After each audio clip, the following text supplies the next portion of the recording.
I consider her one of the greatest women writers in American history. She understands those human interactions, and even if some things like marriage and divorce have changed, those fundamental human relationships are still very much the same as they were in her time. It's a sweeping life, and if you get involved with Edith Wharton, you get a university education beyond what you expect. We were completely stunned this week when the article and the invitations went out, and within 24 hours we had over 250 people say they wanted to come. And then the numbers and the enthusiastic response just continued throughout the week. It's validated what we have always known and what I think you have always known, namely that Wharton today is as much a powerhouse as she was in her own time. Well, I think it's been building for a number of years. I think the films of The Age of Innocence, The House of Mirth have helped for that to happen.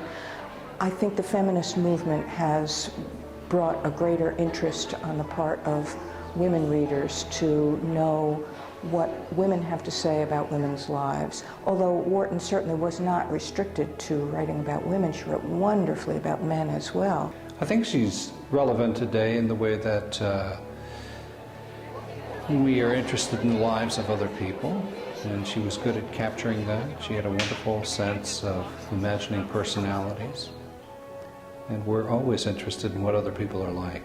All of those very subtle social transactions that go on in Wharton are things that still happen all the time. And I do think that's one thing about Wharton that just lasts. She understands those human interactions, and even if some things like marriage and divorce have changed, those fundamental human relationships are still very much the same as they were in her time.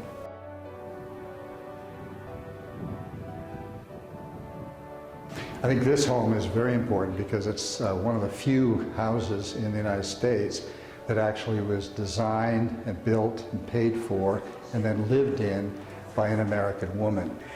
This time here at the Mount was one of great transformation for her, and she rose to the highest peaks as a writer, and at the same time she conceived and constructed a place of extraordinary beauty, and I think the one exercise actually helped feed the other, and the two, it's very hard to sort of pull them apart. Her journey and rise as a writer, and then also her ability to express herself as sort of a consummate architect and landscape designer. It's become a kind of cultural beacon for this part of the Berkshires, and she would have liked that, I think. It was her dream home.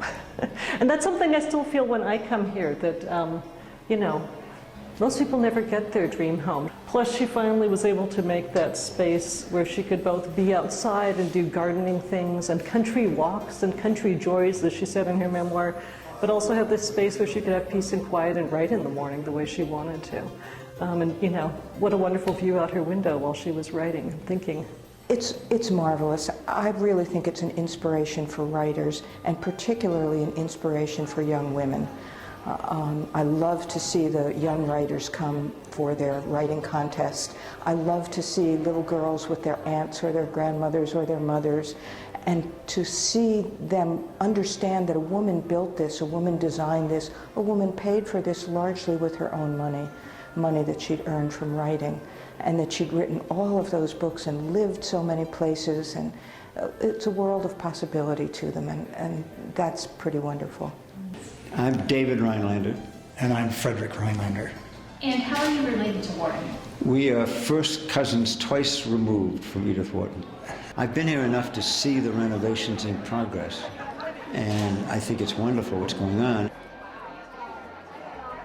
And so I invite you to raise your glass and drink a birthday toast to our hostess, Edith Wharton. Well, it's been 75 years since she's been on this earth, and I hope that she's well read for 75 and 75 years after that.